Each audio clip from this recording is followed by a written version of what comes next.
नमस्कार दोस्तों, मैं लोकेश कुमावत आप सभी का अपने इस digital platform science with Lokesh Kumawat में हार्दिक स्वागत करता हूं। कल हमने बात की थी अपनी कोशिका के बारे में। तो कोशिका की बेसिक जो इन्फॉर्मेशन थी उसके बारे में अपने कल पिछली वीडियो में जान लिया था कि कोशिका की खोज किसने की थी। तो कोशिका की खोज की थी रॉबर्ट हुक ने। जीवित कोशिका की खोज किसने की थी? ल्यूवेनहॉक ने। कोशिका के आधार पर अपन ने जीवों का वर्गीकरण किया था, एक कोशिकीय जीव और बहुकोशिकीय जीव। उसके बाद प्रोकैरियोटिक जीव और यूकैरियोटिक जीव। उसके बाद हमने बात की थी कि सबसे छोटी कोशिका कौन सी होती है। तो सबसे छोटी कोशिका अपनी कौन सी होती है? माइकोप्लाज्मा। इसके बाद सबसे बड़ी कोशिका के बारे में बात की थी। तो सबसे बड़ी कोशिका थी अपनी शुतुरमुर्ग का अंडा। फिर अपन ने बात की थी कि मनुष्य के शरीर में सबसे बड़ी कोशिका कौन सी है। तो मनुष्य के शरीर में सबसे बड़ी कोशिका है अपनी अंडाणु। उसके बाद मनुष्य के शरीर में सबसे छोटी कोशिका कौन सी होती है? तो मनुष्य के सबसे छोटी कोशिका होती है शुक्राणु। इसके बाद हमने बात की थी कि मनुष्य के शरीर में सबसे लंबी कोशिका कौन सी होती है। तो मनुष्य के शरीर में सबसे लंबी कोशिका होती है वो होती है अपनी तंत्रिका कोशिका।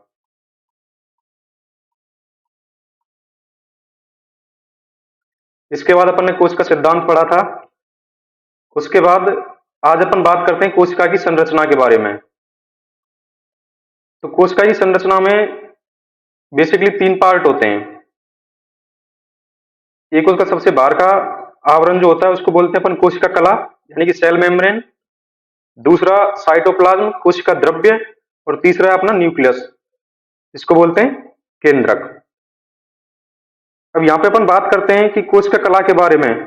तो मैंने दो चित्र लगाए यहाँ पे, एक है जंतु कोशिका का और एक है पादप कोशिका। ये अपनी जंतु कोशिका है और ये अपनी पादप कोशिका है। तो इसके बारे में अपन जान लेते हैं।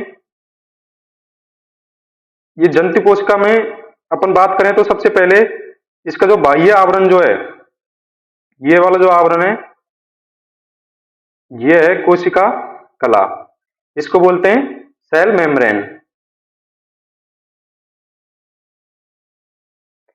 फिर जो ये स्ट्रक्चर दिख रही है अपने को, ये है इसके अंदर केंद्रक। और जो इसके केंद्रक और कोशिका कला के मध्य में जो चीजें हैं, ये जो हैं, ये सब किसके अंदर आती हैं? कोशिका द्रव्य के अंदर। कोशिका द्रव्य एक तरल पदार्थ होता है जिसमें कि ये सारे कोशिकांग उपस्थित होते हैं। कौन कौन से? माइटोकॉन्ड्रिया, गोल्जी कॉय, केंद्रक के अंदर होती है केंद्रिका। उसके बाद साइटोप्लाज्म। साइटोप्लाज्म बोलते हैं अपन कोशिका द्रव्य को, कोशिका द्रव्य। इसके बाद अपन बात करें स्मूथ ईआर।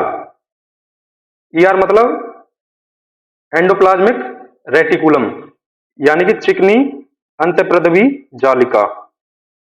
और यह है रफ यानी कि खुरदुरी, खुरदुरी अंतःप्रद्रवी जालिका।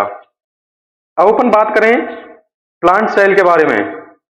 तो एनिमल सेल और प्लांट सेल में एक जो बेसिक अंतर जो है वो ये है कि प्लांट सेल में इसके चारों ओर कोशिका भित्ति उपस्थित होती है जो इसको एक निश्चित आकार प्रदान करती है। ये कोशिका भित्ति है। इस कोशिका भित्ति के बाद में इसमें होती है कोशिका कला, सेल मेम्ब्रेन। और इंपॉर्टेंट चीज एक यह है कि इसमें एक रिक्तिका होती है। रिक्तिका जो है वो बड़े आकार की होती है। इसमें रिक्तिका होती है छोटे आकार की जंतु कोशिका में, जबकि पादप कोशिका में रिक्तिका जो है वो बड़े आकार की होती है। और इसी रिक्तिका के बड़े आकार के होने के कारण जो इसका केंद्र है वो एक साइड में मिलता है। इसका केंद्र कहाँ है? साइड में। अब बात करें इसमें, तो एक इसमें पाया जाता है क्लोरोप्लास्ट यानी कि हरित लवक।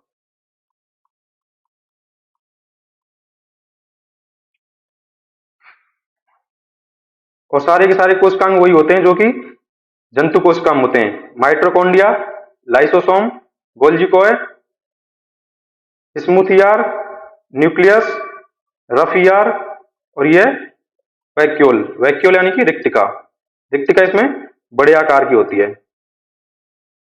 अब अपन बात करते हैं कोशिका कला की। तो कोशिका कला जो है वो कोशिका के जीव द्रव्य का सबसे बाहरी आवरण है। जैसा कि मैंने अभी बताया था आपको, कोशिका कला जो है वो सबसे बाहरी आवरण है। इसके बाद अपन बात करें तो कोशिका कला की मोटाई कितनी हो सकती है। तो यहाँ पे देखने की बात है कि कोशिका कला की मोटाई जो है वो 75 एंगस्ट्रम से और 105 एंगस्ट्रम तक हो सकती है। कोशिका कला जो है वो एक त्रिस्तरीय आवरण है। यह प्रोटीन और फास्फोलिपिड से बनी होती है। यह चीज अपने को यहाँ पे ध्यान रखनी है कि कोशिका कला जो है वो किससे बनती है, प्रोटीन तथा फास्फोलिपिड से। कोशिका कला को अपन चयनात्मक पारगम्य झिल्ली भी बोलते हैं। क्यों बोलते हैं? क्योंकि ये अंदर आने वाले तथा बाहर जाने वाले पदार्थों पर नियंत्रण करती है।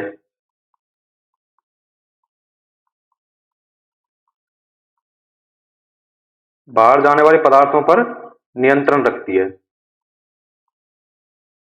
इसलिए इसको अपन बोलते हैं चयनात्मक पारगम्य झिल्ली। अगली बात करें तो कोशिका कला जो है वो जीव द्रव्य की सुरक्षा करती है। यानी कि कोशिका के अंदर, कोशिका है, इसके अंदर केंद्रक है और जो ये जो जीव द्रव्य है इसकी ये क्या करती है, सुरक्षा करती है। कोशिका को निश्चित आकार प्रदान करती है क्या, कोशिका कला। जो ये कोशिका कला है ये कोशिका को एक निश्चित आकार प्रदान करती है। अब अपन आगे बात करें कोशिका भित्ति के बारे में। कोशिका भित्ति जो है वो जंतु कोशिका में अनुपस्थित होती है। जंतु कोशिका में अनुपस्थित, लेकिन पादप कोशिका में यह उपस्थित होती है। देखो, पादप कोशिका में कोशिका कला के चारों ओर एक निर्जीव परत पाई जाती है जिसे क्या कहते हैं अपन, कोशिका भित्ति। अब यहाँ पे इंपॉर्टेंट चीज यह है कि कोशिका भित्ति सेलुलोज, हेमीसेल्यूलोज, पैक्टिन और पॉलीसैकेराइड की बनी होती है और यह पादप कोशिका को निश्चित आकार प्रदान करती है और अतिरिक्त सुरक्षा प्रदान करती है। ठीक है, तो आज के लिए इतना ही। Thank you. यदि आपको कंटेंट पसंद आए तो चैनल को सब्सक्राइब करें, वीडियो को लाइक करें और शेयर करें। Thank you.